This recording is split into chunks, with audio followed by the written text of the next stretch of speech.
मंगली रानी मंगलेश्वर देव ढाऊ सपुटा सेउंड सेव मारकंडा नौये नेव। भूत प्रेत के स्पेशलिस्ट है, जिनकी औलाद नहीं होती उनके लिए औलादे नोंदी, जिनको खावा पिया हुआ कोड बोलते हैं हमारी भाषा में, उनके लिए स्पेशलिस्ट है ये। अच्छा। बारिश पानी नहीं हो रहा है, बारिश रोकनी हो, बारिश नहीं हो रही हो, उनके लिए भी स्पेशलिस्ट है महाराज जी। तो वो भूत 3 मंजिली में भागा, 3 मंजिल में दौड़ाया उसने हमारे को। हमारे पास ऐसे देवता भी है जो मतलब कि नहीं मानते हैं, उसको भी फंस जाएंगे वो। उसका मतलब कि ऐसी हालत करेंगे कि मतलब वो भी कई पीढ़ी तक याद करेगा। जंगल में हम जाते हैं लकड़ी को तो उसको भोजन देना पड़ना, नहीं तो वहां से तंग करेगा, कोई बाघ के रूप में निकलेगा वो, कोई भालू के रूप में आ जाता बंशीरा। 4 युग में मार्कंडेय जी अजरम रहे, प्रलय देखते हैं मार्कंडेय जी। प्रलय एकमात्र ऋषि है जिन्होंने प्रलय देखी है। शिव भगवान ने उन्हें वरदान दिया कि मार्कंडेय जी आप ऊपर से देखेंगे, मैं नीचे होऊंगा। वो शिव जी का मोहरा राजा को रोज तंग करता था। जैसे रथ में लगाना तो रथ में आग लग जानी ऑटोमेटिकली। मार्कंडेय जी के रथ में जो शिव जी का मोहरा लगा है वो अपना रंग अपने आप बदलता है। गांव में कोई एक्सपायर होने वाला हो तो अपने या चादर फेंक देनी महाराज जी ने, या अपना मोहरा काला कर देना। जितना उस थड़ी पॉट का साइज है वो अर्थी वहां पर पूरी बराबर आएगी। तो दोस्तों आप सभी को मेरा नमस्कार, मैं हूं नीतीश राजपूत। आज हम ऐसे महर्षि के बारे में बात करेंगे जिन्हें आज के कलयुग में एक डॉक्टर की उपाधि दी गई है। जी हाँ, आज हम बात करेंगे महर्षि मार्कंडेय जी के बारे में और बहुत सारी इंटरेस्टिंग बातें आज आपको सुनने को मिलेगी। और आज के जो हमारे गेस्ट है वो रोहित जी, जो कि मार्कंडेय ऋषि जी की कारदार फैमिली से बिलोंग करते हैं। और आज की पॉडकास्ट में आपको बहुत सारा इंटरेस्टिंग ज्ञान सुनने को मिल सकता है। और वीडियो को आगे बढ़ने से पहले वीडियो को लाइक ज़रूर कर दें और जय मार्कंडेय ऋषि कमेंट में ज़रूर लिख दें। तो भाई जी सबसे पहले तो नमस्कार। नमस्कार, कैसे हैं आप? बढ़िया जी, बढ़िया। तो शुरुआत करते हैं भाई जी, आप बताइए कि मार्कंडेय ऋषि जी का इतिहास क्या था, उसके बारे में थोड़ा सा बताइए। मैं थोड़ा सा आपको ग्रंथों के माध्यम से एक लाइन बताऊंगा पहले। महर्षि मार्कंडेय जो है ब्रह्मा वंश में आते हैं, जो भृगुवंशी बोलते हैं हम। मार्कंडेय जी मृकंडू ऋषि के पुत्र हुए।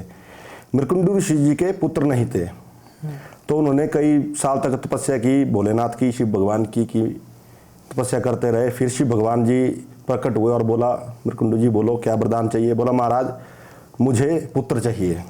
बोला मृकंडू ऋषि जी आपके नसीब में पुत्र तो है, आपके पास 2 पुत्र हैं। बोला आपको कौन कैसा पुत्र चाहिए। एक पुत्र होगा 100 वर्ष आयु वाला, जो बुद्धिहीन होगा, जिसमें जरा भी बुद्धि नहीं होगी। एक पुत्र होगा 12 वर्ष आयु वाला, जिसमें इतनी बुद्धि होगी कि वो संसार को अपनी शक्ति से मतलब के जीत सकता है जी। तो मृकंडू ऋषि बड़े सोचते रहे अब क्या करूं।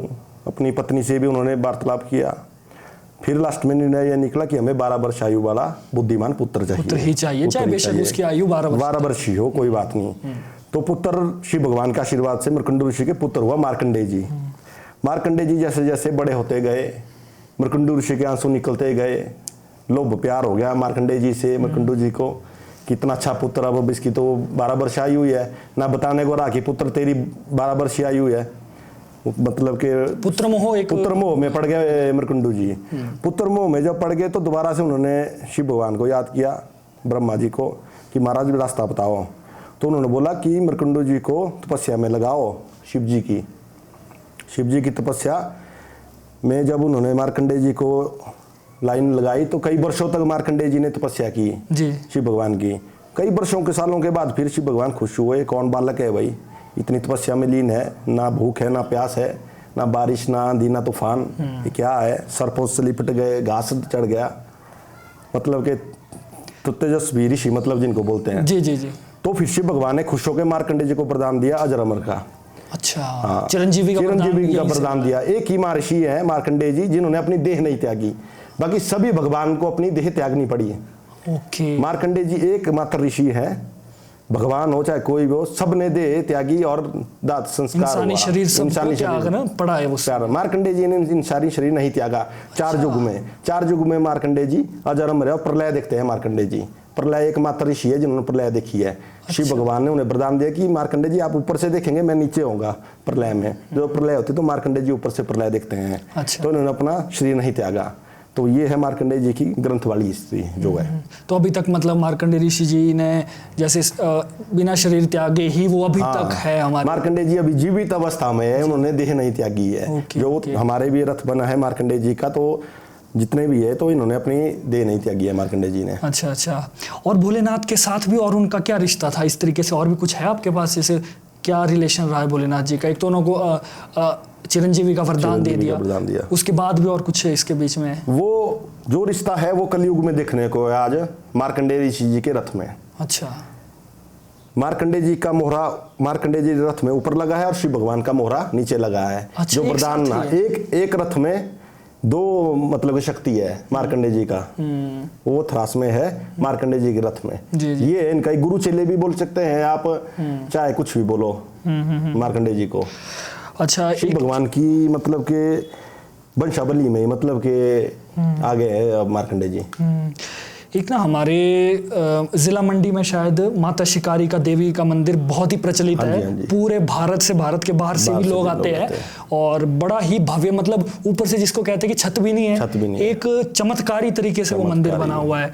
और बड़े मैंने देखा कि साधु संत भी, हमारे जो साधक है वो भी भारत के कोने कोने से आते हैं शिकारी माता के मंदिर में आके वहां पर आशीर्वाद लेते हैं। तो मैं ये जानना चाहता हूँ कि मार्कंडेय ऋषि जी का और शिकारी माता का क्या रिलेशन रहा है और क्या कहानी है इसके पीछे?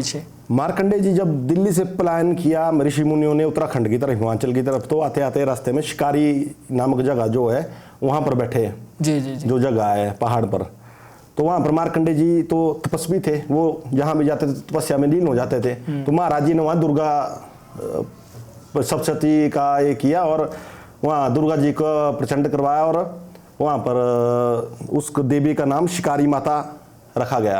अच्छा। मार्कंडेय जी ने वहां तपस्या की और दुर्गा जी का वो किया, दुर्गा जी को प्रकट किया और आह्वान किया और दुर्गा जी को वहां बिठाया और उसका दुर्गा का नाम बदल के माता शिकारी रखा और खुद वहां से आगे निकल गए। पर लेकिन आज भी मैंने ऐसा सुना है कि वहां पर ना तो बारिश गिरती है ना तो बर्फ पड़ती है, बिना छत के बावजूद भी वो बिल्कुल क्लीन रहता है। हाँ जी, हाँ जी, वो है जी। वहाँ पर बर्फ भी 6-6 फुट गिरती है पर माता के जो मूर्तियां वगैरह है वो वहाँ पर बिल्कुल सेफ रहती है, मतलब उसके बाद भी। हाँ जी। अच्छा, अभी जो मंदिर है इसके बारे में थोड़ा सा बता दीजिए कि मार्कंडेय ऋषि जी का मंदिर जहाँ से आप है, क्यों वैसे तो पूरे भारत में मार्कंडेय ऋषि में मंदिर है, पूरे यूनिवर्सिटी है बहुत बड़ी बड़ी मार्कंडेय जी बिलासपुर में है। जो आप पूछ रहे हैं थ्रास में मार्कंडेय जी का ऐसा है, मकराड़ नामक स्थान है, मक्कड़ राजा जो वहाँ था, राजा मक्कड़, तो मक्कड़ राजा का राज था मकराड़ में जी। तो फिर कुल्लू जो हमारा कुल्लू देश जो जिसको बोलते हैं हम जी जी पुराने में, उसकी राजधानी थी, केंद्र बिंदु जो था वो था मकराड़। वहाँ 18 करोड़ की सभा लगती थी, अभी भी लगती है। मकराड़ अपने का नगर में, वो कहाँ? नगर नहीं, ये नगवाई के सामने है बिल्कुल। अच्छा, मकराड़ नगवाई के सामने। भगवान रघुनाथ जी जब 1600 शताब्दी में सबसे पहले आए थे तो मकराड़ में आए थे, दशहरा मकराड़ में ही लगा था राजा के द्वारा। अच्छा, मार्कंडेय जी का इतिहास ऐसा है जी, वहाँ जो राजा मक्कड़ था तो उसका राज था, वहाँ पर राजा के पास एक गाय थी। रोज राजा के सैनिक उस गाय को ले जाते थे घास चारने के लिए, चलो भाई छोड़ दो जैसा भी है। तो रोज शाम के टाइम और सुबह के टाइम गाय खाली होके आ जाती थी दूध छोड़ के सारा भाई। अच्छा। तो राजा ने एक दिन सैनिक लगाए पीछे से, जाओ भाई देखो ये गाय कौन दूध चोरी कर रहा है रोज। तो राजा के सैनिक गए तो उन्होंने देखा भाई एक गाय जो है, एक ऐसे भिखली का जो पेड़ होता है हमारा कांटे टाइप का, उसके पास वहां पर गाय अपने आप दूध छोड़ रही थी। अच्छा। उन्होंने राजा को सूचना दी, राजा ने आदेश दिया तुरंत जाओ और वहां देखो क्या है, क्या हो रहा है उधर। तो राजा ने वहां सैनिक भेजे तो वहां पर शिवलिंग थी। अच्छा। हाँ, उसका ना अंत था ना बेअंत था, नीचे को खोदते गए तो उसका स्टार्टिंग ना एंड पॉइंट कुछ नहीं था। हाँ। मतलब नीचे तक खुदाई करते गए तो उसका मिला नहीं। राजा ने बोला ना ले आओ इसको मेरे महल को, वो नहीं था। फिर राजा को खुद वहां आना पड़ा तो मंदिर बनाना पड़ा, शिव भगवान का मंदिर। अच्छा। हाँ जी, उसके बाद 1600 में रघुनाथ जी आए थे वहां पर। तो मार्कंडेय जी भी उसी टाइम आए। मंगली रानी मंगलेश्वर देव, मंगली रानी मंगलेश्वर देव डाउन सुपुटा सेउंड सेव मार्कंडा नौयर नेव। मार्कंडेय जी, इसको हिंदी में भी थोड़ा सा बता दीजिए ताकि हमारे हिमाचल के बाहर के बंदे हैं वो भी समझ जाए। मंगली थी रानी ना, रानी जो का नाम मंगली था, मंगलेश्वर देव, मंगलेश्वर महादेव जो बोलते हैं। जी जी जी। डाउंस होता है एक महाराज जी का, जिसमें महाराज जी की कला को डाउंसी जो बोलते हैं हम अपनी भाषा में, ढोल के साथ महाराज जी को बुलाना। जैसे ब्राह्मण अग्नि प्रचंड कर सकता मंत्र द्वारा, वैसा ही ढौसी एक होता है कि महाराज जी को बुलाने का एक मात्र मतलब ढोल सा होता है। तो महाराज जी ने आना था मकराड़, शिव भगवान के साथ इनके लिंक थे। शिव भगवान से लिंक होने के कारण उन्होंने वहां अपना डाउंस फाड़ दिया और डाउंस फटने से ऊपर से बादल फट गया।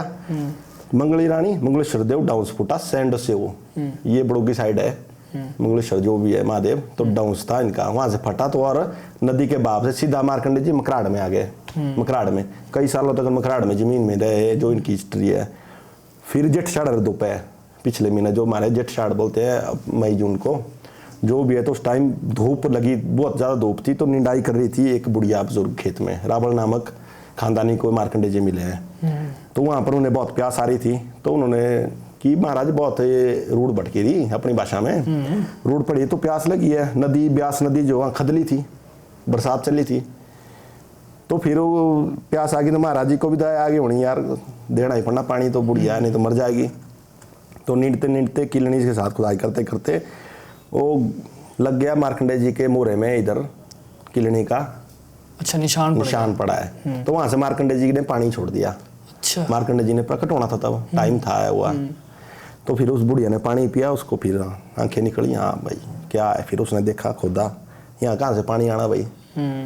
फिर नीचे खोदा तो देखा है तो मोरा है, मिट्टी के साथ ढका हुआ था, उसको क्या पता था किसका है। बिल्कुल। फिर वो क्रीटे में डाल के बुढ़िया ले गई, बुजुर्ग महिला जो थी, नदी के पास, ब्यास नदी के किनारे जहाँ महाराज जी का संगम है, वहाँ पर धोया। फिर देखा कि चांदी का मोरा था मार्कंडे जी का, बहुत बड़ा। फिर जिस रास्ते से वो औरत बुजुर्ग लेती गई मोरे को, बिछा भी बैठती भी गई। तो आज भी वही परंपरा चलती है मार्कंडे जी की, कि भाई जब मार्कंडे जी का शाही स्नान होता है अप्रैल वैशाख में, हजारों लोग आते हैं उस टाइम, खावा पिया हुआ, भूत प्रेत, जिसके कोई मन्नत पूरी नहीं होती, सारी मन्नत उस दिन पूरी होती है। वो गंगा जल की तरह पानी होता है, खराब नहीं होता कभी भी, घर भी ले जाएंगे आप तो, वो गुण है उस पानी में। तो वैसे करके जहाँ जहाँ बुजुर्ग महिला लेती गई, तो महाराज जी भी पीछे पीछे, अब वो रीति रिवाज बन गया कि पूरे में महाराज जी जाएंगे वहाँ से जहाँ से महिला चलती गई। तो बुजुर्ग ले गई अपने घर को, राहुल बेड़ को, रावलों का बेड़ा था वहाँ पर, सट्टोल रावल रहते थे जो महाराज जी के थे। उसके बाद वो थे राजे, राजे के बाद सट्टोल रावल बोलते थे हमारे, जो रावल है भाई। तो उन्होंने फिर रावलों ने किया ऐसा कि फिर वही हिस्ट्री आई, अब शिव भगवान के साथ जुड़ी हुई, ये थोड़ी हिस्ट्री लंबी है।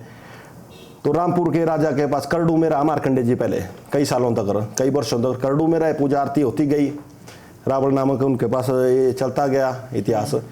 तो भोलेनाथ ने फिर रथ बनना था इनका, जो आया 1600 शताब्दी के बाद, जो रघुनाथ जी आया उसके बाद इनका रथ बना है, राजा ने बनाया हुआ वो। रामपुर के राजा के पास गिफ्ट में दिए करते थे, उस टाइम भेंट दिया करते थे, कारीगर ने भेंट दे दिया शिव भगवान का मोहरा बना के, मोहरा बना के। वो शिव जी का मोहरा राजा को रोज तंग करता था। अच्छा, हाँ, कि मेरे को मेरे स्थान पर पहुंचा तू। कभी उसने राजा का घर हिला देना, ऊपर से छप्पर के स्लेट गिर जाने, कभी कुछ बीमार कर देना उसका बेटा, कभी कुछ और कर देना, मतलब कि डेली। उसने भी क्या किया राजा ने, राजा के अपने में कुल्लू और रामपुर के इनके रिश्तेदारी थी, शादी विवाह होते थे। तो उन्होंने वो भेंट में, रामपुर के राजा ने कुल्लू को राजा को दे दिया मोहरा भेंट में, जो शिव जी का है। शिव जी का मोहरा भेंट दे दिया। तो यहाँ आके भी वो हफ्ता भर में तंग करने लगा कुल्लू के राजा को कि मेरा स्थान दे, मेरे को जल्दी पहुँचा, नहीं तो मैं तुमको तंग करूँगा, ये करूँगा, वो करूँगा। मतलब कि नहीं दे रहा था, सोने दे रहा था, रात को तंग करना पूरी रात भाई। तो उस राजा ने बोला, यार सैनिकों को ले जाओ, वही परे दे दो इसको, देखो कहाँ है शिव जी का मोहरा है, वो उसमें लिखा था कि भोलेनाथ का है, लगा दो। बोला किसी रथ में भी, राजा का ऑर्डर, सैनिकों ने लगा दिए। तो जला दिया, सारे रथ जला दिए कुल्लू के जितने शिव जी के लगते ही रथ जल जाते थे। जैसे रथ में लगाना तो रथ में आग लग जानी ऑटोमेटिकली। अच्छा, दोबारा सैनिकों ने बेड़े लिया मोरा, रा साहब ये नहीं भाई मार से होता होगा, ये लगा आग लगाने। तो उसने बोला, रहा क्या है, खुद ही बता भाई तू। तब बोलते धातु बाक नहीं कभी हुई, तो धातु से कभी नहीं। इन्होंने बोला भाई इनकी जो बाणी है गुर कारदार पुजारी के माध्यम से बोली जाती है। अच्छा, तो खुद नहीं इन्होंने धातु बाक नहीं फूटी, मतलब के सतयुग में भी, अभी तो कलयुग लगा है। तो फिर राजा को सपन हुआ एक दिन रात को कि थरास में मार्कंडेय का करडू है, वहाँ रथ है, वहाँ जाना, मैंने वहाँ से ले जा मेरे को बोला। तो राजा ने फिर से आदेश दिया, जाओ भाई देखो है। राजा खुद गया, थरास में मार्कंडे जी के करडू था मोरा, वहाँ पर रथ बनवाया। फिर रथ बनवाने के बाद शिव जी का मोरा जैसे ही मार्कंडे जी के वहाँ लगाया तो उसमें भी आग लग गई। अच्छा जी, जो फिर वो किलनी का यहाँ पर निशान था, बूढ़ी औरत ने जो पानी पिया था, वहाँ से पानी की धारा निकली तो शिव जी भगवान के ऊपर गिरी और शिव भगवान शांत हुए। उसके बाद थरास में, तो थरास में है मार्कंडेय जी का रथ है, पर वहाँ दो शक्तियाँ हैं, एक है भोलेनाथ जी, एक है मार्कंडेय जी साथ में। अच्छा, हाँ जी। चलिए, ये तो अब इतिहास की बातें हुई और अच्छा भी लगता है। हमारी देवभूमि में इतना खूबसूरत इतिहास है जो कि हमें सुनने में भी मजा आता है, और हम चाहते हैं कि इतिहास को खत्म ना किया जाए और इतिहास हमारे आगे आगे आने वाली पीढ़ियों तक भी पहुंचे, इसलिए हमारी पॉडकास्ट का एक मोटो रहता है। तो अच्छा जी, एक मेरी बात थी, जैसे हमने स्टार्टिंग में बात की थी कि ऋषि मार्कंडेय जी को एक डॉक्टर की उपाधि दी गई है आज के कलयुग में। हाँ जी, हाँ जी। इसके पीछे क्या राज है? इसके पीछे राज ये है जी, मार्कंडेय ऋषि जो है ये स्पेशलिस्ट है। अच्छा, स्पेशलिस्ट किन किन चीजों के? भूत प्रेत के स्पेशलिस्ट है, जिनकी औलाद नहीं होती उनके लिए औलादे इन्होंने दी, जिनको खावा पिया हुआ कोड बोलते हैं हमारी भाषा में, उनके लिए स्पेशलिस्ट है ये। अच्छा। बारिश पानी नहीं हो रहा है, बारिश रुकनी हो, बारिश नहीं हो रही हो, उनके लिए भी स्पेशलिस्ट है महाराज जी। इनके मतलब के कई काम ऐसे हैं कि मतलब जबरदस्त, जिनको हम बता नहीं कर सकते, बयान नहीं कर सकते हैं। चमत्कार कुछ बातें ऐसी इनकी है, उनको तो हम बता ही नहीं सकते हैं आपके पास यहाँ पर। हम तो चलो ये नहीं, बिल्कुल इस चीज में एग्री करता हूँ मैं, क्योंकि जितने भी मेरे पास अभी तक से हमने 40 से 50 मेरे पास देवता के गुर आ चुके हैं, कारदार आ चुके हैं, तो सब किससे मेरी जब बात होती है तो यही होता है कि देखिए हमने वो नॉलेज दुनिया तक पहुंचाना है जो कि हमें लगता है कि भाई हमारी पीढ़ी के बाद विलुप्त भी हो सकता है।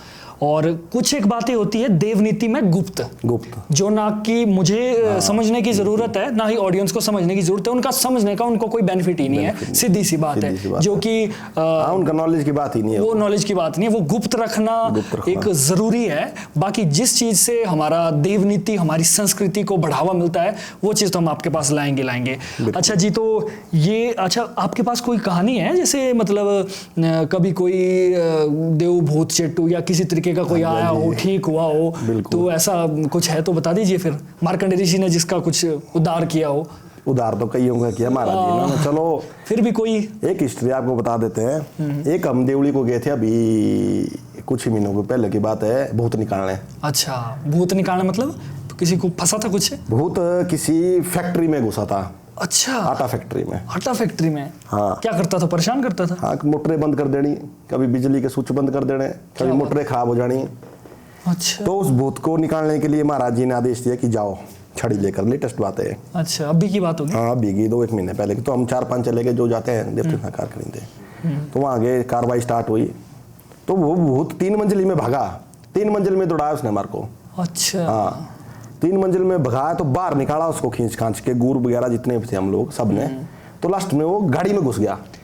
अच्छा। हाँ। वो पता कैसे चल रहा था? वो तो ट्रक में, वो तो गुर माध्यम से पता लग रहा था ना। हाँ। और वो हमारे को भी थोड़ा आभास हो रहा था कि हाँ यहाँ चला गया। हाँ। जैसे बाहर गाड़ियां लगी थी, वो 2-3 गाड़ियों में घुस गया, बहुत परेशान किया उसने। लास्ट में पकड़ के उसको उसके ठिकाने पहुंचा दिया शमशान घाट में। फिर उसकी वहाँ जो कार्रवाई होती है, उसको जो बकरा दिया और दिया उसको कुछ खाने पीने को, तो मतलब के उस कारण उसका हो गया। उसके बाद जो फिर पूछा हमने फैक्ट्री वाले भाई, हाँ जी ठीक हुआ? बोला जी उसके बाद बिल्कुल ठीक है, नहीं तो डेली परेशान करता था, मतलब वो चीज बोला। और ये तो साक्षात बात है जी, ये नहीं है कोई फ्रॉड वाली बात नहीं है, एक ही भाई ये है। और एक हमारे थरास में ही स्कूल था, जो मस्जिदें होती है ना, जो हमारे मुस्लिम थे वहाँ बसे हुए नदी के किनारे, तो उनकी वो पुरानी मस्जिदें, स्कूल बन रहा था। अच्छा। तो मशीन लगवा दी, मशीन लगा दी, तो वो हड्डियाँ निकल गई बाहर को, जैसे मशीन वहाँ दबाते थे इनके मुस्लिमों के जो कब्रें थी। अच्छा, हड्डियाँ बाहर आ गई? हाँ, मशीनें, स्कूल बन रहा था, वो स्कूल की जगह हो गई गवर्नमेंट स्कूल के लिए, भाई स्कूल यहाँ ठीक है स्कूल के लिए, तो मशीन लगाई तो वहाँ पर हड्डियाँ बाहर आ गई। फिर जैसे ही वो तो हड्डियाँ उड्डियाँ फेंक दी, चलो जो भी था। फिर जैसे स्कूल स्टार्ट हो गया नया नया, तो बैंड बजना शुरू हो गया, तो सब बच्चों को मतलब के वो खेल लगे आने, खेल लगे। हाँ, वो लगे सारे मतलब उभरने होने लगे, हाँ, अग्रेसिव नहीं उभरने लगे, तो लड़कियां उभरने लगी, 5-6 लड़कियां, उनको पकड़ के मतलब के फिर देवता के पास लाना, तब वो ठीक होनी।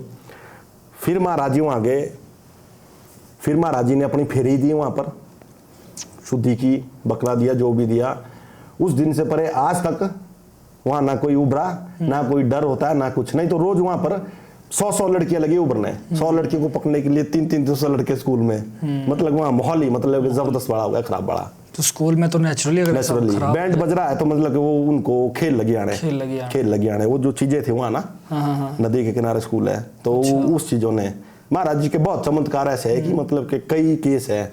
कुछ लोग हमारे, देखो मेरे को बोलते हुए भी दुख हो रहा है इस बात का कि कुछ लोग हमारे ही जिला के है या प्रदेश के है जो कि ना तो बोलते हैं कि देव तो कुछ नहीं है, देवनीति कुछ नहीं, और ये जो चमत्कार ये भी ऐसे ही होते हैं। तो इस बारे में आपका क्या कहना है उनके लिए? उनके लिए कहना ये है कि जिनको विश्वास नहीं है तो हमारे पास आए, हम बताएंगे उनको देवनीति है कि नहीं है। हमारे पास ऐसे देवता भी है जो मतलब कि नहीं मानते हैं, उसको भी फंस जाएंगे वो। उसका मतलब कि ऐसी हालत करेंगे कि मतलब वो भी कई पीढ़ी तक याद करेगा। ऐसे ऐसे देवता है मार्कंडेय जी के साथ। तो जेर है, शांगड़ी है, जो आधे राक्षस है आधे देवता है। अच्छा, जेर के बारे में थोड़ा सा बताइए। जेर देवता है मार्कंडेय जी के मैन चौकीदार देवता जिसको बोलते हैं, प्रौली रपौरी बोलते हैं हमारे।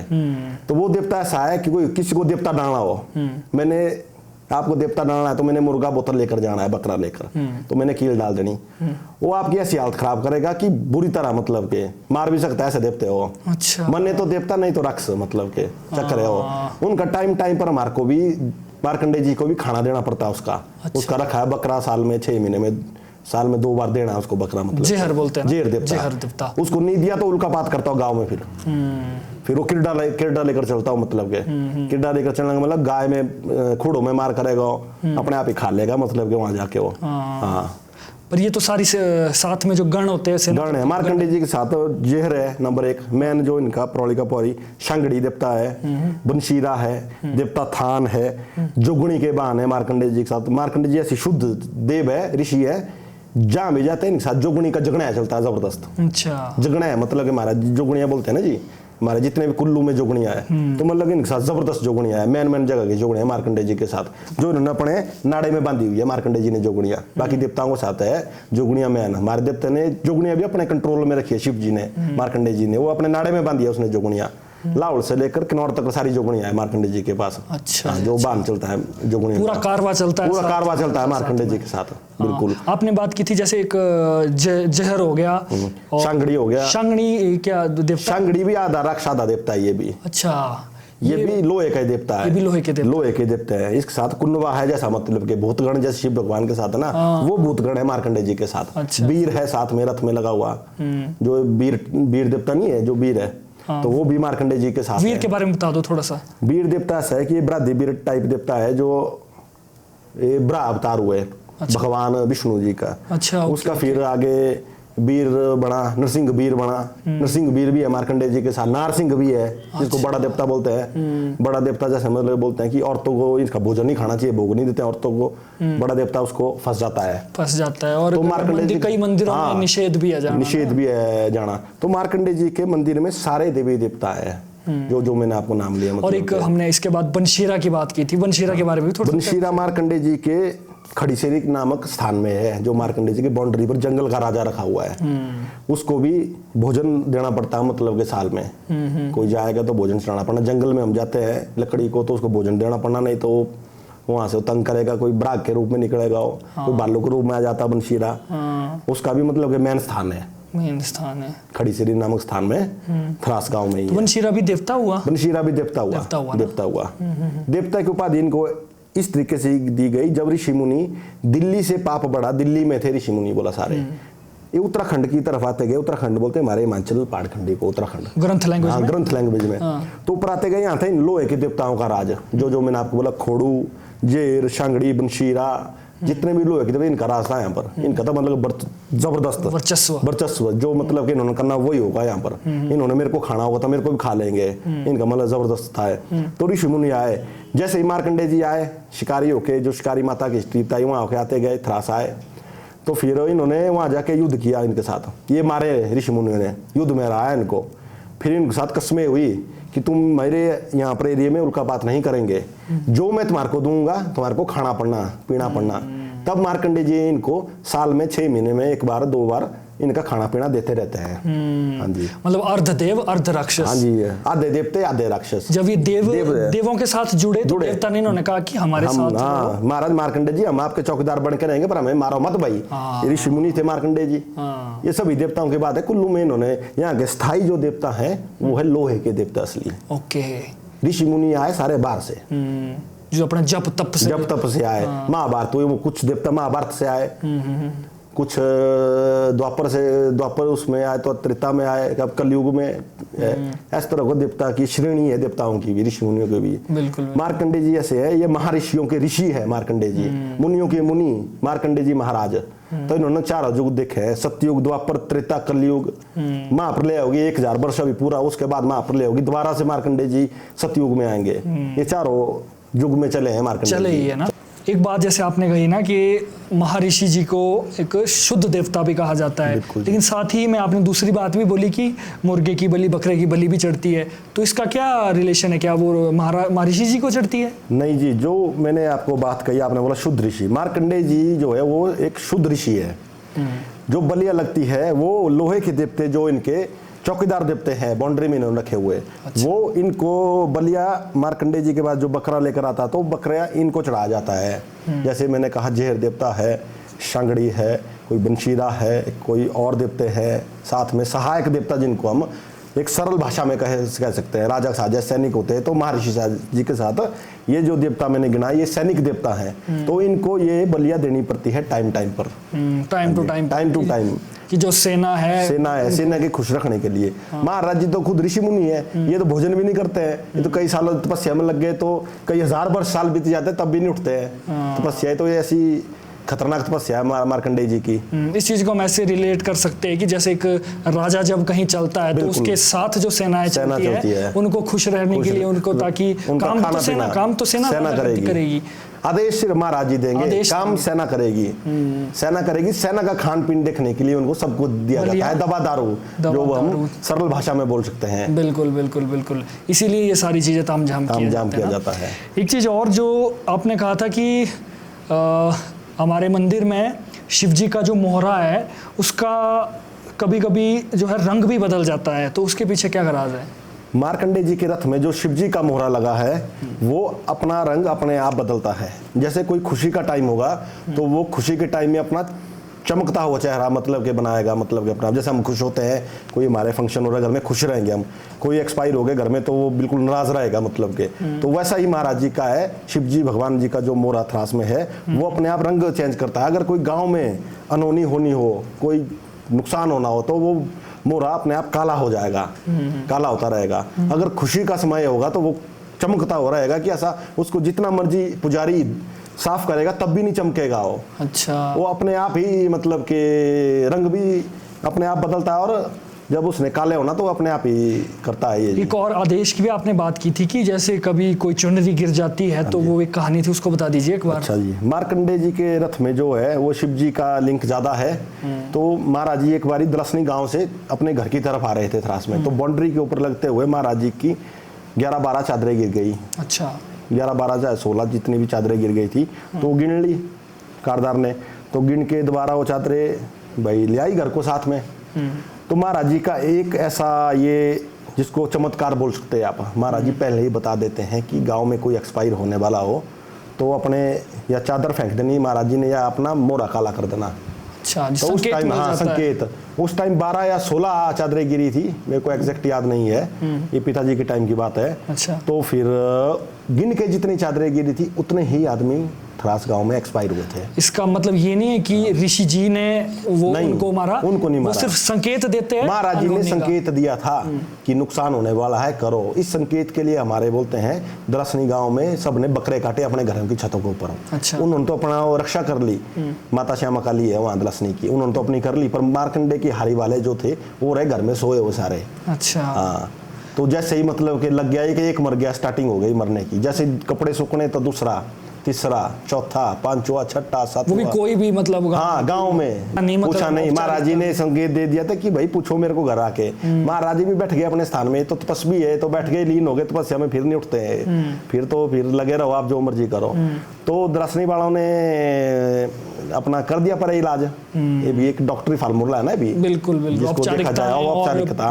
महाराज जी ने तो बता दिया था कि भाई इलाज करो, तो थरास वाले सारे रह गए ऐसे ही चुप, मरते गए एक्सपायर, एक के बाद 2, 4, 5, 6, 7, 8, 9, 10 जितनी चादरें गिरी थी उतने गिन के फिर जाके चौके हुए, फिर देवते ने बाड़ लगाया अपने गांव में, फिर रुकी, पर वो जितनी चादरें गिरी थी उतने एक्सपायर होने के बाद लगाया वो बाड़। हाँ जी, जो शिव जी का मंदिर है ना मकराड़ में, बिल्कुल जी, उस मंदिर में एक आपने बड़ी आश्चर्यजनक बात बताई थी कि वहाँ पर अर्थियों को भी रखा जाता है, कोई ऐसा प्लेस है। तो ये बता दीजिए अब इसके बारे में क्या है। मकराड़ जो मैंने बताया आपको, कुल्लू का केंद्र बिंदु है, राजधानी कुल्लू की राजधानी मकराड़ थी, अभी भी बाजू दर्ज में ये हिस्ट्री है।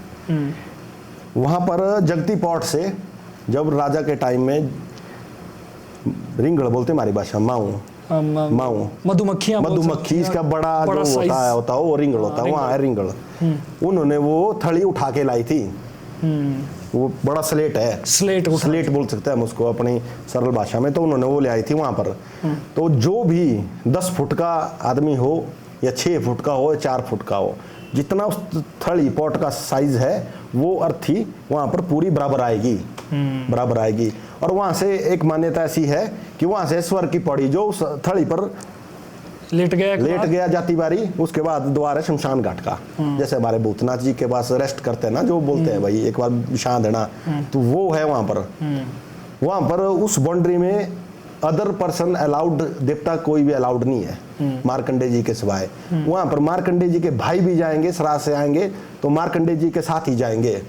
ओनली त्रिजुगिर नारायण भगवान, दयारी ठाकर जिसको बोलते हैं, उनको दिया मार्कंडे जी ने सगम जो शाही स्नान करते हैं, वो भी बाउंड्री के बाहर से करते हैं।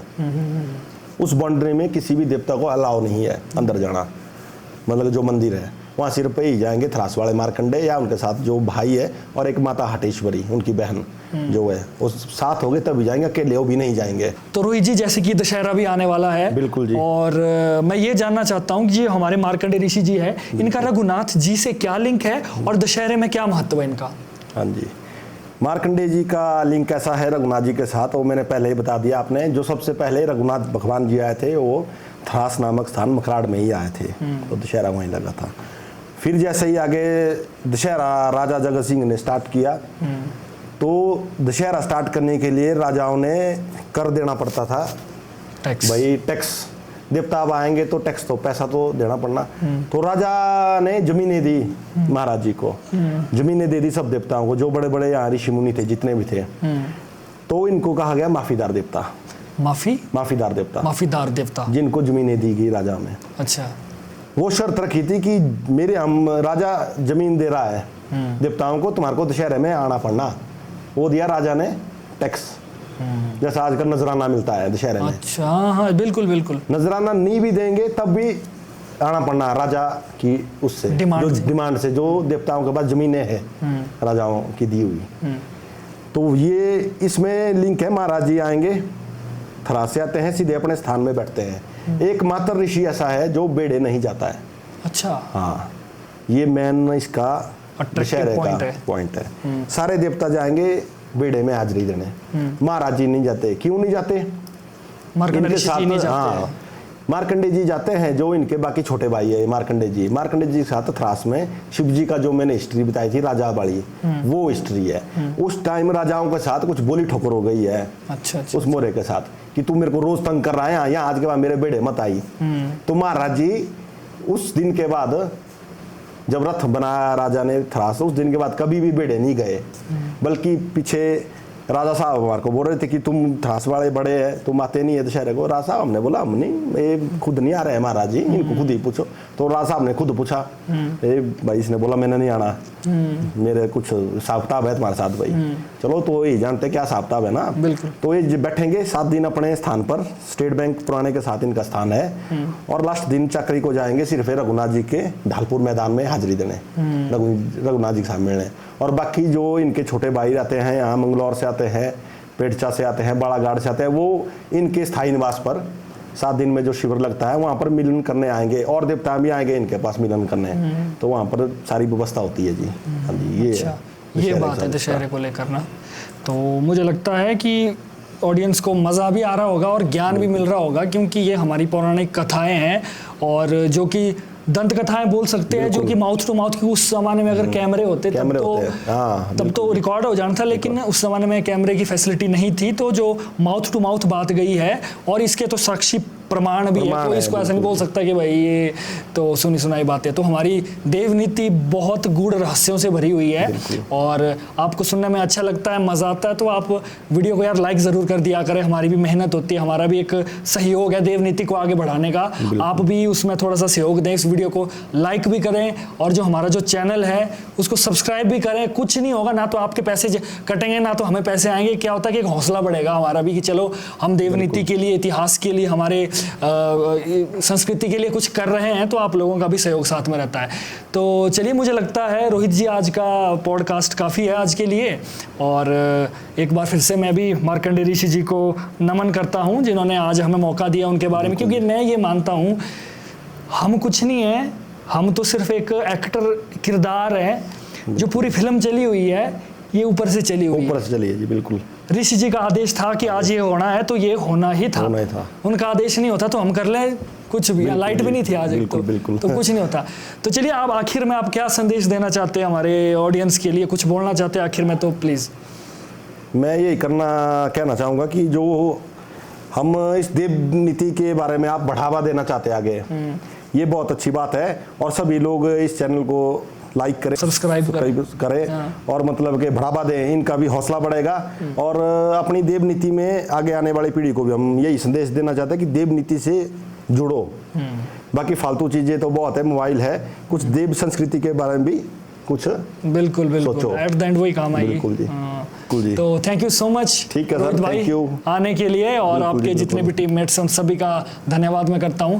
तो दोस्तों, आपको वीडियो कैसी लगी आप कमेंट करके ज़रूर बताएं। और मैंने पहले भी ये कहा था कि हमारी वीडियो को लाइक ज़रूर करें, कमेंट में ज़रूर आप मार्कंडेय ऋषि जी का जय जयकार ज़रूर करें और वीडियो को शेयर ज़रूर करें अपने दोस्तों में, ताकि अगर आपके दोस्त आउट ऑफ हिमाचल के हैं, आउट ऑफ इंडिया के, उनको भी शेयर करें, ज़रा उन्हें भी तो बताएं कि हमारे हिमाचल में क्या क्या होता है, हमारी देव नीति कितनी ज़बरदस्त है। तो चलिए दोस्तों, तब तक के लिए देखते रहिए द लिमिटलेस टॉक।